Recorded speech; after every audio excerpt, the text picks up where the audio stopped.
नमस्कार, exam happy by Jharkhand channel में आपका स्वागत है। तो दोस्तों जुड़ चुका हूं मैं यहां पर जेटेट परीक्षा की तैयारी को लेकर के। तो आपको बताते चले, जेटेट परीक्षा में अगर आप सफलता प्राप्त करना चाहते हैं तो आप जहां से भी, जैसे भी, जो भी चीज़ लेकर के पढ़ रहे हैं अच्छा है।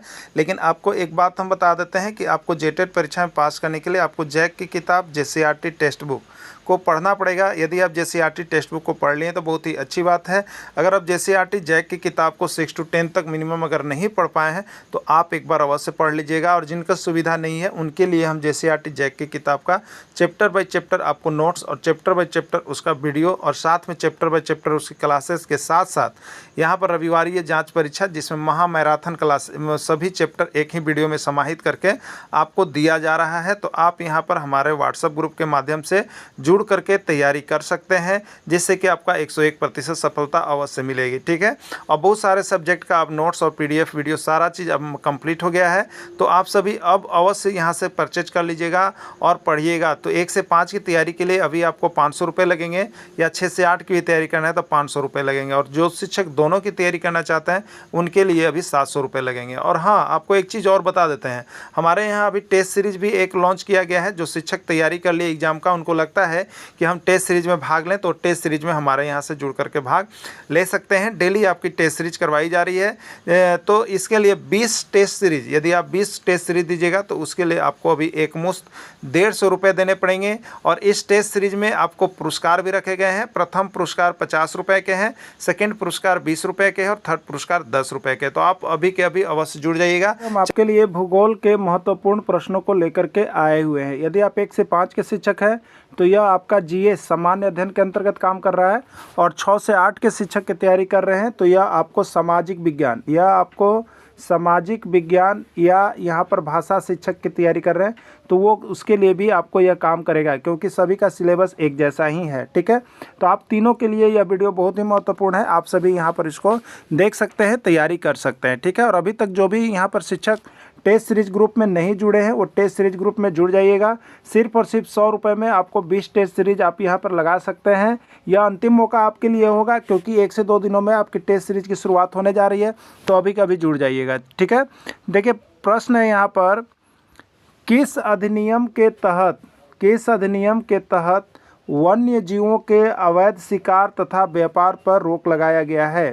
किस अधिनियम के तहत वन्य जीवों के अवैध शिकार तथा व्यापार पर रोक लगाया गया है? 1970 ईस्वी, 1971 ईस्वी, 1972 ईस्वी, या आपका दिया हुआ है 1975 ईस्वी। ठीक है, तो देखिए अधिनियम 1972, कौन सा अधिनियम है? 1972 के तहत वन्य जीवों के अवैध शिकार के व्यापार पर रोक लगा दिया गया है।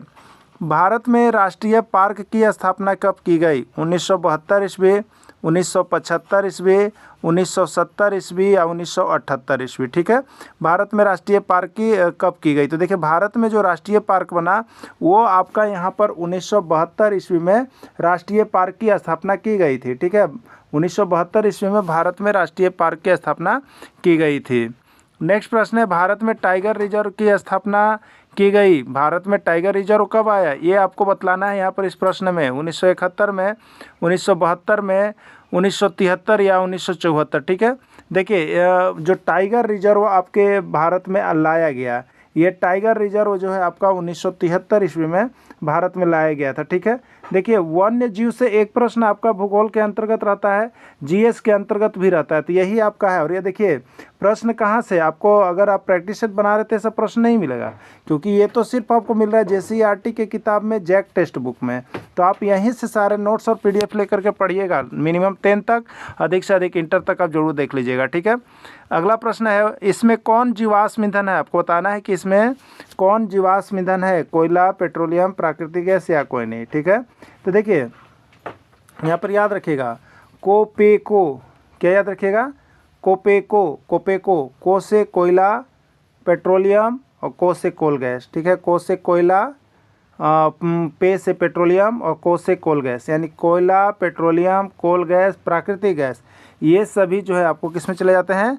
जीवाश्म ईंधन के अंतर्गत चले जाते हैं। तो राइट आंसर इसका डी होगा। देखिए यहाँ पर नोट्स भी आपको बनाया हुआ है, इसको भी देख लीजिएगा। तो देखिए आपको जहाँ पर लगता है हमें कि ट्रिक की आवश्यकता है, ट्रिक भी देते हैं। जहाँ लगता है कि आपको कुछ डिटेल्स करना है उसका डिटेल्स भी रहता है, और जहाँ लगता है कि ऑब्जेक्टिव उसका आंसर रहता है। इसमें कौन परंपरागत ऊर्जा का स्रोत है? कोयला, प्राकृतिक गैस, पेट्रोलियम या सभी? ठीक है, देखिए सबसे पहला समझना कि परंपरागत ऊर्जा क्या है। ऊर्जा जो होते हैं वो एक परंपरागत होते हैं और एक होते हैं गैर परंपरागत। ठीक है, परंपरागत स्रोत वैसे स्रोत हैं जो सदियों से हमारी परंपरा में ही चली आ रही है, हमारी परंपरा में ही चली आ रही है, हमारी सदियों से जो चीज़ चली आ रही है ऊर्जा के लिए स्रोत, वो परंपरागत स्रोत होगा। और जो नए स्रोत अभी वर्तमान में बनाए गए हैं जो सदियों से नहीं थे, वो गैर परंपरागत होंगे। तो इसमें परंपरागत कौन स्रोत है जो सदियों से ऊर्जा के लिए प्रयोग किया जा रहा है? कोयला। कोयला का प्रयोग तो आज नया नहीं है, यह बहुत ही पुराना है, यानी ये सदियों से परंपरा से चला रहा है। पेट्रोलियम भी सदियों से पुराना है, पुराने समय से चले आ रहा है। प्राकृतिक गैस भी पुराने समय से चला रहा है, यानी इसका राइट आंसर डी होगा, यानी सभी होगा। इसमें परंपरागत ऊर्जा के स्रोत सभी हैं, राइट आंसर डी है। अगला है जिस खनिज का प्रयोग, देखिए यहाँ पर हमने इसीलिए नोट्स भी बना दिया आपको कि हम तो अभी बोल रहे हैं आपको याद रहे न रहे, लेकिन पीडीएफ जब आपको मिलेगा तो उसमें सारा चीज़ लिखा हुआ रहता है। जिस खनिज का प्रयोग सदियों से या परंपरा से चला आ रहा है उसे परंपरागत ऊर्जा स्रोत कहते हैं। ठीक है, चलिए नेक्स्ट प्रश्न देखिएगा। अगला प्रश्न है स्थानांतरित कृषि को ब्राज़ील में किस नाम से जाना जाता है? स्थानांतरित कृषि को ब्राज़ील में, देखिए ये जो स्थानांतरित कृषि है इसका जगह के आधार पर नाम हर में चेंज हो जाता है। तो ब्राज़ील में किस नाम से जाना जाता है? झूम, चेनो, रोका या कोई नहीं। ठीक है, या यहाँ पर दीपा, तो इसको कहते हैं रोका। क्या कहते हैं? स्थानांतरित कृषि को ब्राज़ील में रोका के नाम से जानते हैं। गेहूं का कटोरा कहा जाता है स्टेपिज को, वेल्ड को, प्रेरिज को या उत्तरी अफ्रीका को? किसको कहा जाता है गेहूं का कटोरा? ठीक है, तो गेहूं का कटोरा के नाम से जो जाना जाता है वो देखिए आपका प्रेरिज है। कौन है आपका? प्रेरिज को गेहूं का कटोरा कहा जाता है।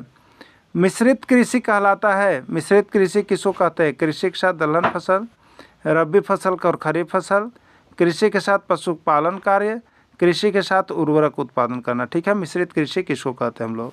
तो मिश्रित कृषि देखिए कौन कहलाता है? तो मिश्रित कृषि देखिए होता है कृषि के साथ साथ अगर पशुपालन का कार्य भी किया जा रहा है तो उसको देखिए हम लोग कहेंगे मिश्रित कृषि। क्या कहेंगे? मिश्रित कृषि। भारत में कितने जैवमंडल आरक्षित क्षेत्र है? भारत में कितने जैवमंडल आरक्षित क्षेत्र हैं? 16, 17, 18, 19। भारत में जो जैवमंडल आरक्षित क्षेत्र है वो आपके 18 हैं। क्या है? 18। भारत का प्रथम जैवमंडल क्षेत्र स्थापित किया गया है, भारत का प्रथम जैवमंडल क्षेत्र स्थापित किया गया है 1981 में, 1982, 1986 या 1988। ठीक है, तो भारत का प्रथम जैवमंडल क्षेत्र जो स्थापित किया गया वो आपका यहाँ पर किया गया 1986 ईस्वी में। ठीक है, 1986 ईस्वी में। देखिए इसका नोट्स भी यहाँ पर आपको हम कर दिए हैं। भारत में प्रथम जैवमंडल आरक्षित क्षेत्र 1986 ईस्वी तमिलनाडु में स्थापित किया गया, जो नीलगिरी में स्थित है। जो कहाँ स्थित है? नीलगिरी में स्थित है। ये प्रश्न आया हुआ था आपका, ये यूपी टेट और एमपी टेट दो जगह ये प्रश्न पूछा गया है, इसलिए हमने इसको यहाँ पर आपके लिए ला दिया है। ठीक है, झारखंड का एकमात्र राष्ट्रीय उद्यान कौन सा है? उद्यान कौन सा है? देखिए ये प्रश्न आप अगर देख रहे हैं तो ये प्रश्न जेएसएससी में अब तक 11 से ज़्यादा बार पूछा गया है, 11 से ज़्यादा बार अब तक पूछा गया है आपको। ठीक है, बेतला नेशनल पार्क, गौतम बुद्ध अभयान, तोपचाची अभयान, कोई नहीं। ठीक है, तो देखिए राष्ट्रीय उद्यान तो सभी हैं, लेकिन राष्ट्रीय उद्यान कौन सा है? तो इसमें एक ही मात्र राष्ट्रीय उद्यान है, वो है बेतला नेशनल पार्क। ठीक है, बेतला नेशनल पार्क। ठीक है, कहाँ है? लातेहार जिले में है। उद्योग की जननी कहा जाता है, उद्योग की जननी किसको कहा जाता है? देखिए यही प्रश्न आपका जेटेट में आया हुआ था, जेटेट में 2016 में आया हुआ था और एक 2013 में भी उद्योगों की जननी के नाम से आया हुआ था। ठीक है, अब देखिए ये जेटेट में आया हुआ था, जैक की किताब में छपा हुआ था। जो किताब पढ़ के गए थे अच्छे से मारे, जो नहीं गए थे कहीं प्रश्न प्रैक्टिस सेट में नहीं मिला था। ठीक है, तो कोयला, पेट्रोलियम, बॉक्साइट या लोहा। तो उद्योग की जननी देखिए परंपरा से कोयला को ही माना जाता है। ठीक है, किसको माना जाता है? कोयला को। कोयला किस प्रकार के चट्टानों में पाया जाता है? कोयला किस प्रकार के चट्टानों में पाया जाता है आपको बताना है। ठीक है, देखिए एक बात आप जान जाइए, कोयला कैसे बनता है। बहुत साल, सैकड़ों, लाखों वर्ष पहले पृथ्वी की तलचट्टी में पेड़ पौधे क्या होते हैं? पलट जाते हैं और वो क्या होते हैं? दलदल में रह जाते हैं और उसके ऊपर पृथ्वी की परत से ढक जाती है। तो लाखों करोड़ों वर्षों के बाद ये जो पेड़ पौधे हैं ये सभी किस में? तो कोयला के रूप में परिणत हो जाते हैं। ठीक है, कोयला के रूप में परिणत हो जाते हैं।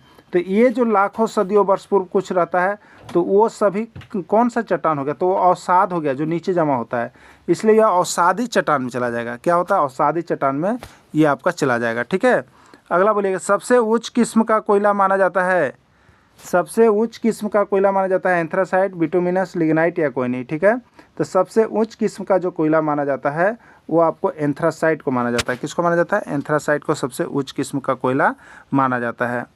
कहवा के बड़े बागान को क्या कहा जाता है? कहवा के बड़े बागान को क्या कहा जाता है? एजेंडा, पजेंडा, फजेंडा, चजेंडा। तो कहवा के बड़े बागान को फजेंडा कहा जाता है। क्या कहा जाता है? फजेंडा कहा जाता है। अब बताइए, यह प्रश्न आपको कहीं प्रैक्टिस सेट में मिलेगा क्या? अलग प्रश्न है और ये आपका JCERT का टेक्स्ट बुक में दिया हुआ है और यही प्रश्न आपका जैक में भी आया हुआ था। तो कहाँ मिलेंगे ये सब प्रश्न? ये सब सिर्फ JCERT टेक्स्ट बुक में ही तो मिलेंगे ना, तो वहाँ से आप पढ़ लीजिएगा। अगर पढ़ लिए हैं तो कोई बात नहीं है, लेकिन नहीं पढ़ पाए हैं तो यहाँ से सारा नोट्स लेकर के देख के पढ़ के ही एग्ज़ाम में जाइएगा आप सभी कोई को। भारत में चाय का सबसे अधिक उत्पादन किस राज्य में होता है? भारत में चाय का सबसे अधिक उत्पादन किस राज्य में? देखिए, भारत और भारत का राज्य, भारत का राज्य पूछ रहा है कि भारत का किस राज्य में चाय का सबसे अधिक उत्पादन होता है? असम, पश्चिम बंगाल, तमिलनाडु, केरल। आप लोग देखिए प्रचार भी देखते होंगे, असम की खुली चाय, असम की खुली चाय पढ़ते हैं ना, ये असम ही तो है, यही तो है असम उसका आंसर कि सबसे अधिक उत्पादन असम में, असम की खुली चाय के नाम से लोग जानते हैं, असम में मिलता है। ठीक है। सबसे अधिक नारियल का उत्पादन भारत के किस राज्य में होता है? सबसे अधिक नारियल का उत्पादन भारत के किस राज्य में होता है? असम में, केरल में, तमिलनाडु में या पश्चिम बंगाल में? ठीक है, तो नारियल सबसे अधिक जो उत्पादन होता है वो आपको यहाँ पर केरल राज्य में होता है। कहाँ होता है? केरल राज्य में होता है। विश्व का प्रथम जल विद्युत केंद्र 1878 ईस्वी में कहाँ स्थापित किया गया? ठीक है, ब्रिटेन, संयुक्त राज्य अमेरिका, ब्राज़ील या कोई नहीं। ठीक है, कहाँ स्थापित किया गया?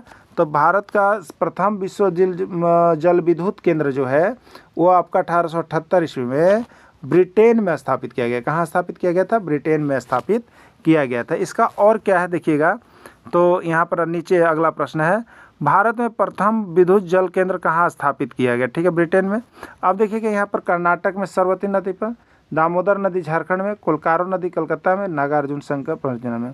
तो ये कर्नाटक में है, तो कर्नाटक के सरस्वती नदी पर प्रथम विद्युत जल केंद्र स्थापित किया गया, कर्नाटक में सरस्वती नदी पर। ठीक है, इसमें कौन ऊर्जा के गैर परंपरागत स्रोत है? तो देखिए, अभी आपको जो पहले प्रश्न आया था, हमने बताया कि ऊर्जा के दो स्रोत हैं, एक होता है परंपरागत ऊर्जा के स्रोत, एक परंपरागत ऊर्जा के स्रोत और एक होता है देखिए गैर परंपरागत। दो को आ गया ना, एक परंपरागत और एक गैर परंपरागत।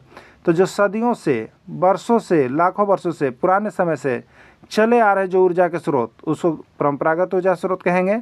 जैसे कोयला, पेट्रोलियम, कोल गैस, प्राकृतिक गैस से सदियों से चले आ रहे हैं, तो ये परंपरागत ऊर्जा के स्रोत है। लेकिन गैर परंपरागत जो कि आदमी के द्वारा बनाया गया, ये सभी गैर परंपरागत हैं जो अब नए नए उपयोग में किए जा रहे हैं। सौर ऊर्जा, पवन ऊर्जा, ज्वारीय ऊर्जा, ये सभी, तो ये सभी इसके राइट आंसर हो जाएंगे। ये सभी गैर परंपरागत ऊर्जा के स्रोत हैं। रबड़ का उत्पादन सबसे अधिक किस देश में होता है? रबड़ का उत्पादन सबसे अधिक किस देश में होता है? मलेशिया, ब्राज़ील, भारत या फिलीपींस। ठीक है, तो रबड़ के लिए क्या बोलता है? रबड़ के लिए मलेशिया, रबड़ के लिए मलेशिया होता है। कहवा का उत्पादन सबसे अधिक किस देश में होता है? मलेशिया, ब्राज़ील, भारत या फिलीपींस। कहवा का उत्पादन सबसे अधिक किस देश में होता है? मलेशिया, ब्राज़ील, भारत या फिलीपींस। ठीक है, तो कहवा का उत्पादन सबसे अधिक जो होता है वो आपको ब्राज़ील में होता है। कहाँ होता है? ब्राज़ील में कहवा का सबसे अधिक उत्पादन होता है। चाय का सबसे अधिक उत्पादन किस देश में होता है? मलेशिया, ब्राज़ील, फिलीपींस या भारत। तो भारत में चाय का उत्पादन सबसे अधिक होता है। ये सभी चीज़ उत्पादन वाला जो है ना, एक नज़र पैनी करके जाइएगा, क्योंकि एक न एक प्रश्न आपका यहाँ से निकल के आएगा और वो बाहर से नहीं आएगा। आप ज़्यादा 500, 1000, 2000 प्रश्न पढ़ना चाह रहे हैं और कम पढ़ के ज़्यादा नंबर उठाना चाह रहे हैं, तो यही एक विकल्प होगा JCERT जो आपको हम समझा दे रहे हैं। बस यहीं से नोट्स और वीडियो लेकर पढ़ना है, बाहर कहीं जाना उना नहीं है। ठीक है, तो ब्राज़ील हो गया। देखिए यहाँ पर नोट्स है, एक नोट्स दिया गया है कि नारियल का सबसे अधिक फिलीपींस देश में होता है और मसाले का सबसे अधिक भारत देश में होता है। ठीक है, नोट्स को भी याद करते चलेगा। भारत में यूरेनियम का भंडार किस राज्य में है? यूरेनियम भारत के किस किस राज्य में पाया जाता है? राजस्थान, झारखंड, ए और बी दोनों या कोई नहीं। ठीक है, तो राइट आंसर हो जाएगा ए और बी दोनों। राजस्थान में भी पाए जाते हैं और झारखंड में भी यूरेनियम का खान पाया जाता है। ठीक है, अब देखिएगा यहाँ पर यूरेनियम का भंडार झारखंड में कहाँ पाया जाता है? यूरेनियम का भंडार झारखंड में कहाँ पाया जाता है? जादूगोड़ा, कर्णपुरा, आम्रपाली या कोई नहीं। ठीक है, तो यूरेनियम का भंडार झारखंड के जादूगोड़ा में पाया जाता है। देखिए यूरेनियम वाला प्रश्न आप दिमाग में गांठ बांध लीजिएगा, ये एगो अइबे करेगा यूरेनियम वाला और अबरक वाला, यूरेनियम और अबरक में से कोई एगो आ जाएगा। तो आप सभी कोई देख लीजिएगा, पढ़ लीजिएगा, छोड़ के कोई नहीं जाइएगा, ठीक है। देखिए यहाँ पर नोट्स आपके लिए हमने बना दिया है कि पूछ देता है कभी कभी कहाँ। तो झारखंड के पूर्वी सिंहभूम जिला में स्थित जादूगोड़ा में यूरेनियम का भंडार पाया जाता है। झारखंड में है और झारखंड के पूर्वी सिंहभूम जिला में है। और ये कहाँ जादूगोड़ा में है, जगह जादूगोड़ा, वहीं पर यूरेनियम का भंडार पाया जाता है। झारखंड में जादूगोड़ा किस लिए प्रसिद्ध बताइए। झारखंड में जादूगोड़ा जो है ये किस लिए प्रसिद्ध है, यूरेनियम, थोरियम, क्रोलाइट या कोई नहीं, ठीक है। तो यूरेनियम, झारखंड में जादूगोड़ा किस लिए प्रसिद्ध है, यूरेनियम के लिए प्रसिद्ध है, याद रखिएगा जादूगोड़ा यूरेनियम के लिए प्रसिद्ध है। तारापुर परमाणु ऊर्जा केंद्र किस राज्य में स्थित है, महाराष्ट्र, कर्नाटक, उत्तर प्रदेश या कोई नहीं, ठीक है। तो तारापुर परमाणु ऊर्जा केंद्र जो है आपको वो महाराष्ट्र राज्य में स्थित है, ठीक है। कहाँ पर है, महाराष्ट्र राज्य में स्थित है। रावत भाटा परमाणु ऊर्जा केंद्र कहाँ पर स्थित है, राजस्थान, महाराष्ट्र, उत्तर प्रदेश या सभी, ठीक है। तो रावत भाटा परमाणु ऊर्जा केंद्र कहाँ है, तो आपका राजस्थान में है, राइट आंसर राजस्थान होगा। भारत का प्रथम परमाणु ऊर्जा केंद्र रिएक्टर किस राज्य में स्थापित किया गया है, महाराष्ट्र, कर्नाटक, आंध्र प्रदेश या गुजरात, राइट आंसर हो जाएगा महाराष्ट्र। देखिए यहाँ पर नोट्स है, तारापुर परमाणु ऊर्जा केंद्र जो कि महाराष्ट्र राज्य में स्थित है, प्रथम परमाणु ऊर्जा केंद्र है भारत का, ठीक है। और यहाँ से आपको बहुत अधिक व्यापार होता है। तो आप सभी इसी तरह से भूगोल, इतिहास, नागरिक, CDP, हिंदी, इंग्लिश सब की तैयारी हो रही है आपको हैंड रिटन नोट से, जो 6 से 10 तक का JCERT की किताब से बना हुआ है। आप उसको पढ़ करके ही एग्ज़ाम में जाइएगा। धन्यवाद।